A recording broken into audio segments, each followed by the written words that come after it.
This is the boy. He's our hero. He's embarking on his life. The standard life stuff. He has to go through school, he has to make friends, deal with embarrassments in class, decide if he's going to be the bully or the bullied, or maybe someone standing on the sidelines. He has to decide if he's going to take the leap to go talk to that girl at his school, or if he's going to puss out.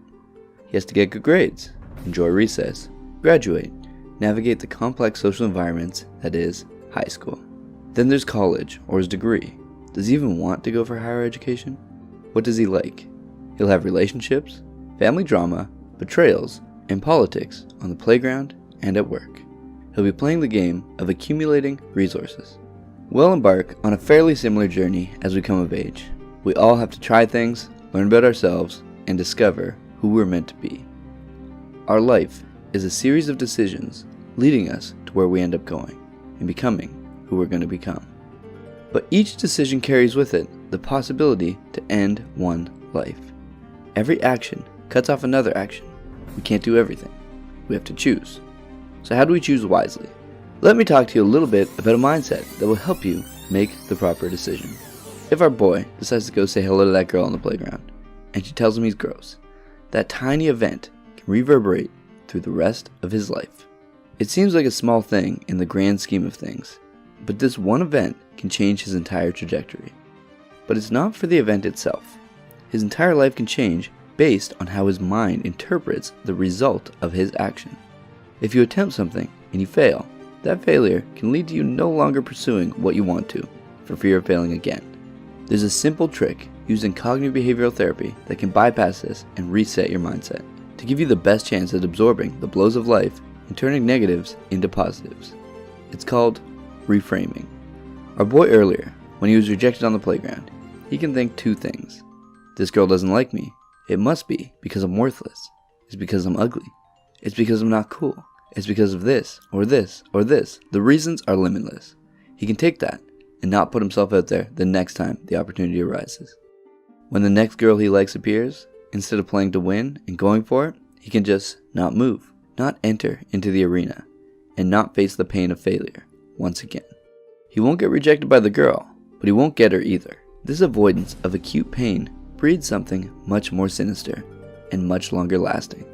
A lifetime of mediocrity spent avoiding criticism. His mindset tells him that rejection is bad, that failure is bad, that in order to avoid pain, he needs to avoid putting himself in situations where he can get rejected, apply only to jobs he knows he can get, schools he knows he can get accepted to, talk to girls who won't reject him. But then, he's not pushing his boundaries. He's staying in his comfort zone. And your comfort zone is not where you get what you want. When you leave your comfort zone, you're by definition putting yourself on the line. You're putting yourself at risk of failing. Now what happened if you thought something else? If when he said hello to that girl and she rejected him, what if you thought, she likes me, she's just embarrassed. Maybe I just didn't approach this properly and I need to try a different approach next time. It's not the end of the world. I have value and she just can't see it. Or maybe this girl is just and I don't want her to say yes anyways. Maybe it's not accurate according to reality, but what is reality really? Finding objective reality is a topic for another video entirely, but the fact remains, if he thinks his approach to this girl was wrong, he wants to try a different approach, on a different girl, on a different playground. That didn't work either? Let's switch it up again.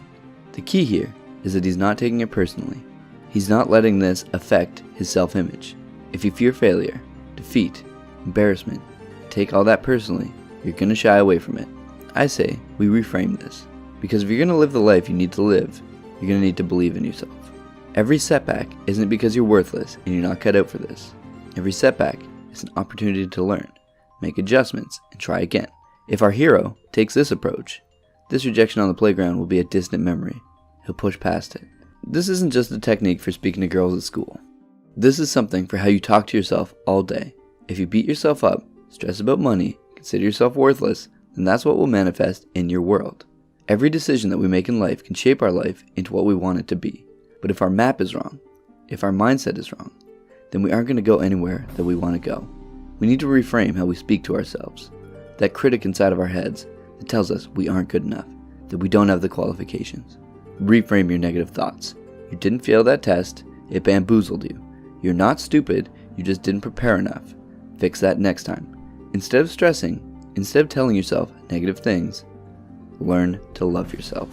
Recognize the thoughts you have in your mind that are self-defeating and come up with reframes for them. You are cut out for this. You are a champion, and you are going to succeed. If you think this, if you approach things from this perspective, you're more likely to dare to try. You're more likely to put things on the line, because failure isn't bad, rejection isn't fatal, and you're going to make it. So take a look at the thoughts you have throughout the day, write down the ones that are negative and self-defeating, and then sit down and figure out ways you can positively reframe those negative thoughts into ones that help you. It won't be an overnight change, but as weeks and months and years pass, you'll find yourself shaping your mindset into one of self-love and care, which will translate directly to positivity and achievement. And when things don't go right, you won't be down for the count. You'll have the tools to pick yourself back up and make the proper next step.